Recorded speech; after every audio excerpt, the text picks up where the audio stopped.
Hey, I'm here. Okay, sorry about all that. I do know it's been kind of crazy time here for me this week. Hopefully, you're having a good week. Ben and I have been trying to get a second show in here following that awesome win against the Bears. Couldn't do it. Ben had a big mishap here tonight when we were supposed to get on. So you just get me tonight. I got some quick thoughts for you.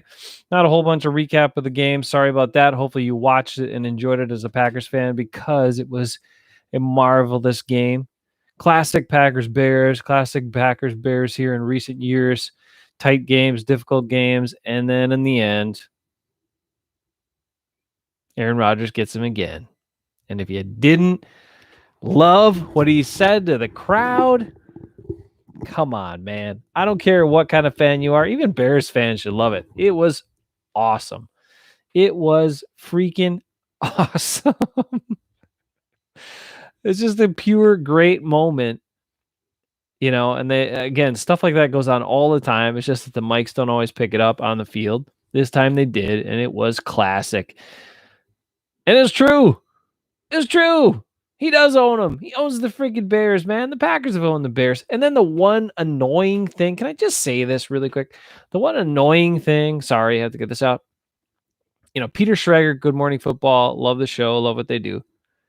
But they're talking about it, and they've done a whole bunch of stuff with how many times the Packers have got the Bears, how many times Rodgers has gotten the Bears over his career. And, of course, Kay Adams is on the show, and she's a big Bears fan, so she took a little exception to it. And Bears fans, and I watched some of the post-game Bears shows, and they took some exception to it. And it's like, dude, come on. Olin Kurtz, like, you didn't talk trash. You did. You did. Come on, man. And you weren't even half as good as Aaron Rodgers. And some of these other guys, Lance Briggs and guys like that, they got on the Bears, the big-time Chicago post-game shows. They're getting all upset about it. And it's like, dude, if you're a former athlete who played professional football, you should just be laughing and love that. And most people did. And if you're a fan who never played professional football like me, you should also love it because it was authentic. It was awesome. It was in the moment. It was great. And all the Bears fans were yelling crap at him and flipping him off too. So when you have that, that's not directed at the Packers. Those fingers were not directed at the Packers. So I'm getting sorry, I got ahead of myself and needed to backtrack. So anyway, Peter Schrager's like, well, he said, I own you. I mean, I would have been nice to have him say, we. And that's all good. That's all fine and good. And I understand that team and whatever. But all those fingers pointed at Rodgers from Bears fans, they weren't flipping off the Packers. They were flipping off Aaron Rodgers. So that just right there elicits the response in an I format. And so he was very appropriately responding to all of the fingers that were given to him. And it was awesome. Loved it. 100% loved it. I don't think Matt LaFleur loved it. Sorry, Matt LaFleur, get over it, man. It's awesome, dude. It is awesome. You can respect your opponents and all that. He wasn't jabbing at other athletes right in their face and saying crap to him. He's giving it to the Bears fans, and that's fantastic. It's fantastic. All right, that's all I got to say about that. A couple other quick game notes.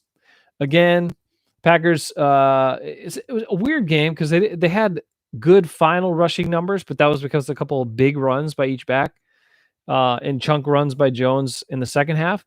It was kind of tough sledding for a while. Tough sledding running the football. And Aaron Rodgers was very efficient passing the ball.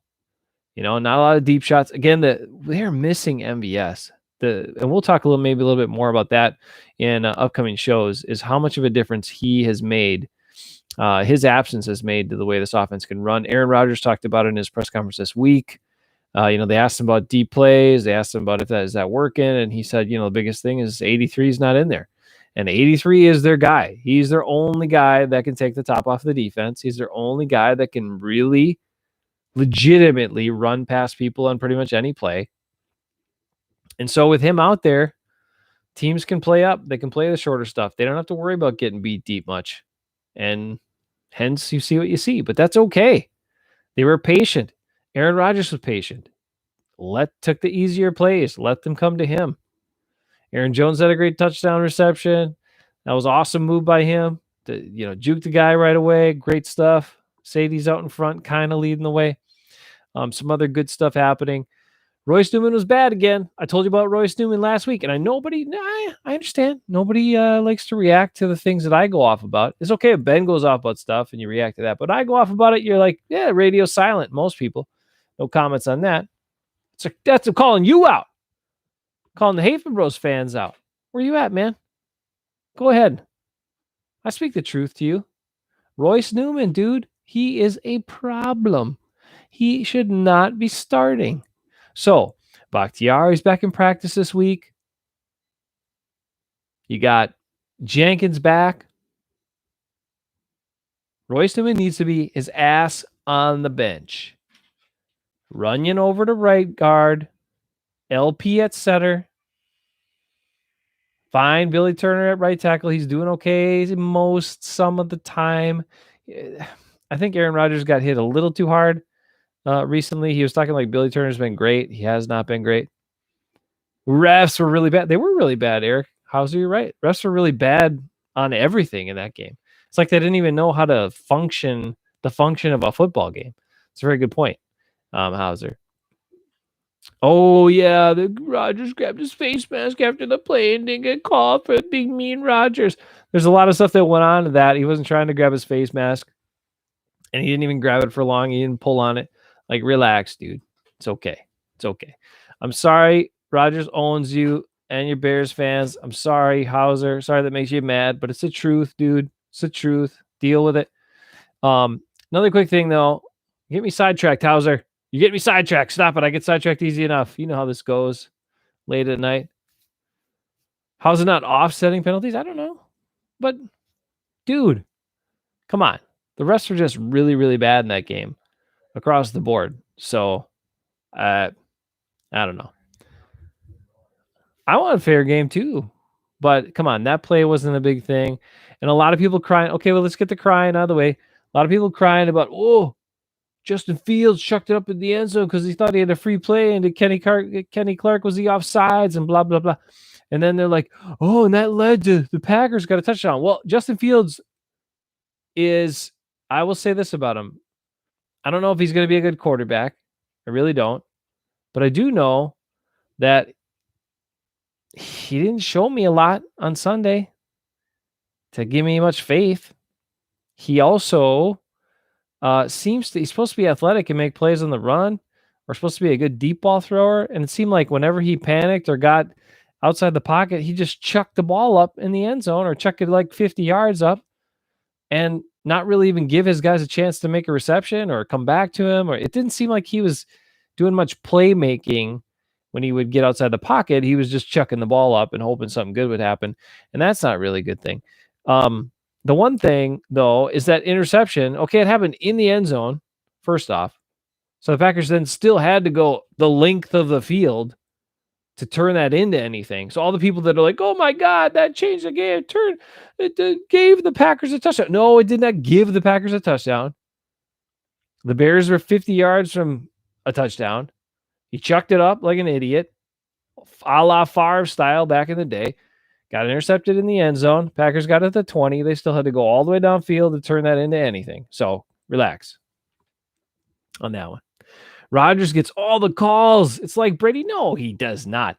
Aaron Rodgers actually gets kind of jobbed a number of times. But you don't get to watch Packer games all the time, Hauser. I understand you don't see all that stuff. We see it plenty of times. Rodgers does not get Brady treatment. Not even close to it. He should, but he doesn't.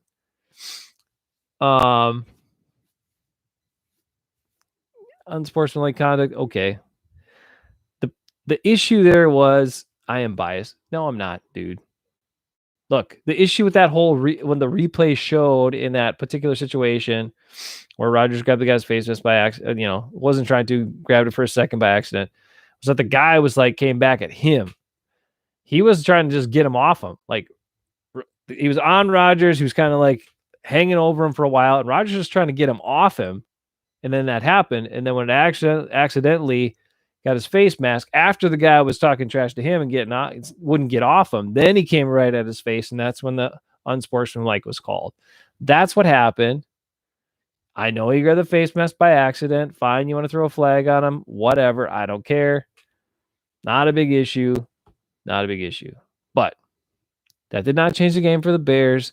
The Bears did not win this game because their quarterback is not good still.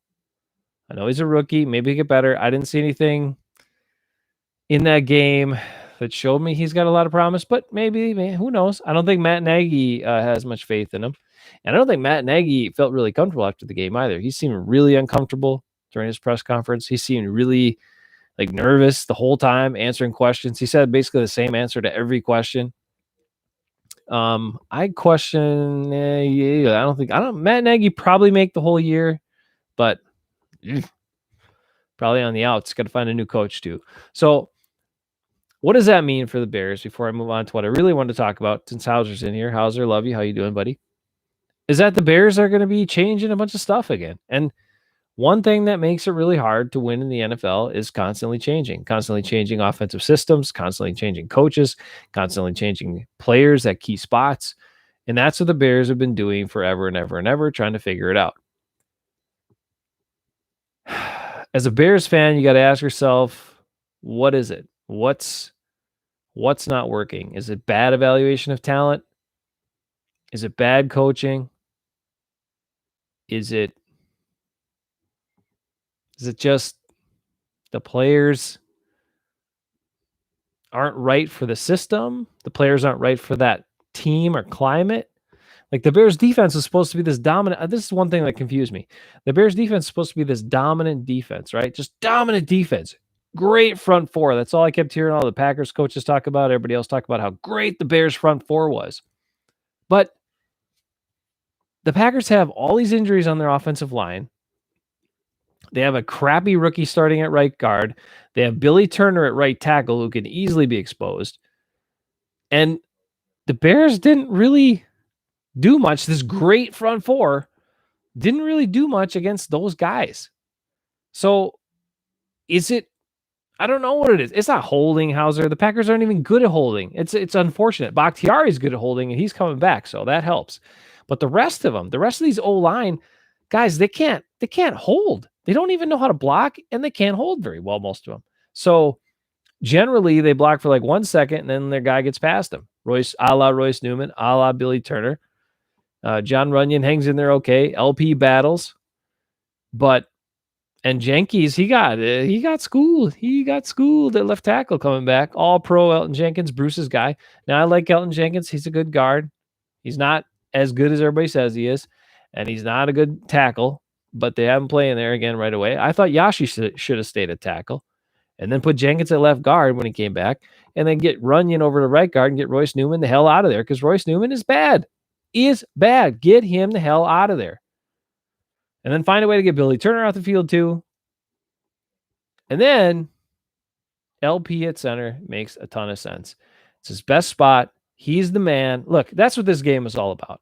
I understand Aaron Rodgers played efficiently. I understand he had a big I still own you thing. We had to talk about it. I understand the running backs did well. I understand all of it. The defense was overblown and overrated for the Packers. They did not have that great of a game. The Bears just played garbage offense at times, which helped them out. Now, they did some good things at times. And you can say, well, the Bears only scored a touchdown on their first drive and their last drive. Well, great. But a bunch of those drives in between there, the reason those drives stopped were not necessarily good defensive plays, just bad throws by Fields, bad plays by offensive linemen on the Bears. Mostly Fields, though, and the receivers. And some of the offensive play calls just dumb, like where it's classic stuff. You see a bunch of NFL teams do it, where it's like 3rd and 7, and everybody's 20 yards downfield, and there's a big hole in the middle of the field where no receivers are. It's just wide open, and nobody's there. It's one thing if you're going to run everybody like that, like 3 guys deep like that, and then leak somebody out of the backfield right in the middle where it's wide open and get that first down. But a bunch of these teams don't do it. It's so weird. I don't get it. So you got to throw it 20 yards, get a 7-yard first down, or you got nothing, which makes zero sense. It's a side note. Watch NFL football. You see it all the time. It's really stupid. I don't get it. Packers do it too all the time. Dumb, dumb, dumb. But all those other things happen. Getting back to my main point, the only reason I wanted to come on here and talk in the first place is my man, Lucas Patrick. He is the man. Started the game against the Bengals. Played well. Then I read articles. Oh, you're going to leave when I say Lucas Patrick? I see one less viewer. Oh, okay. I don't care because Lucas Patrick is the man. And you all need to get educated on how valuable he is to this Packers team. Now, just to lay it out there real quick, because Ben's not on tonight, I'm going to say what I want.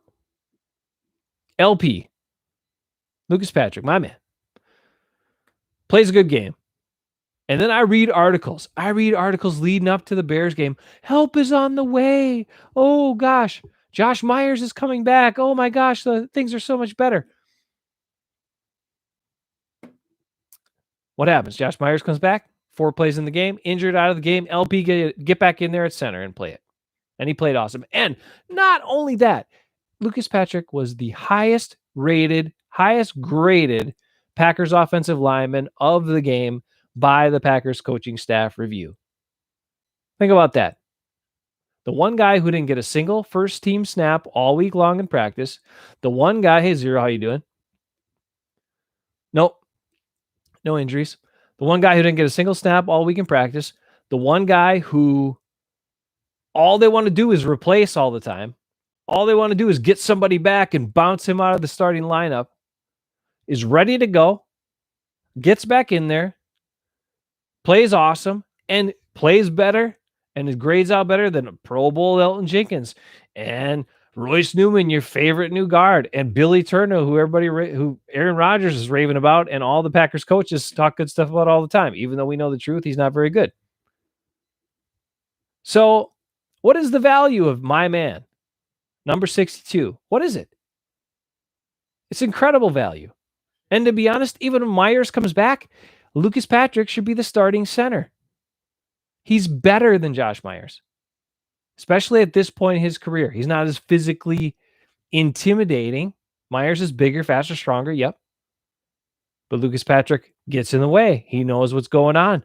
He understands the protections better. He can communicate with the guards better. He also blocks to the whistle better.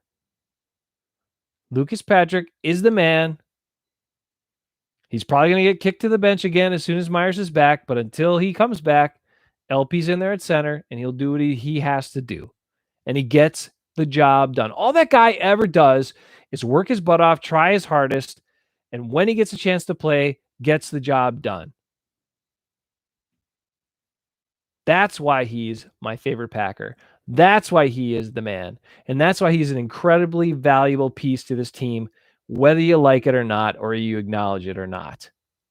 The Packers are starting to figure out that he's valuable, but he'll still get kicked to the bench because there's a second-round pick who's got to start at center. And all we love Royce Newman at right guard. Fine. But guess who's ready to play? Next injury, next time you need somebody, LP. He's ready to go. And that's why he's my favorite Packer. So, we'll talk on Friday. Zero, you got anything? Might be a money thing. Yeah, they'll start Myers. Yeah. I know. But Lucas Patrick is overlooked. And they just constantly want to find guys to replace him. Except he's always there for this team whenever they need him. So, any game that he gets in, it's an exciting game for me, no matter what. It's better when the Packers win, of course. And it's great when they beat the Bears. And it's great when one of the best quarterbacks of all time gives it to the Bears fans like Aaron Rodgers did. So, bravo, Packers. 5-1. I'm fired up tonight because I'm feeling pretty good. And 62 is good. All right. Ooh. Yes, we'll talk about fantasy on Friday night, Zero. You're doing pretty well. You'll be okay. Hang in there. We will talk with Ben Friday night. We'll talk fantasy. We'll talk about the upcoming game. We'll probably get a little bit of Ben's things he's got to talk about from the Bears because he can't get it out yet because he's working overnights and doing this crazy shift. And we don't know why he's doing it. I said shift, mom and dad. And we were trying to schedule. I was working on this big video project this week, which is consuming my time. So I couldn't get a Tuesday show. So anyway, side the point, you guys don't care. You just want us to come on here and talk to you once in a while. And we love it when you hang out and give us comments either during the live videos or after the live videos. So tell people about the show. Friday night we'll be back. We'll try to get more on a regular schedule. If I got to leave Ben to the side and get more with some analysis and plays, I'll bring in some other special guests. And I'll do some more stuff myself. I'll take on more of that ownership because things are slowing down a little bit for me now that I can spend more time on this channel. Hafeman Bros, Talking Packers, Packer Outright Opinions, Pooh, Hafeman Bros. Subscribe to the channel if you haven't already. And if you have, thank you. And if you have, also tell a friend. Peace out. Be good. Catch you on Friday night here on the Hafeman Bros channel.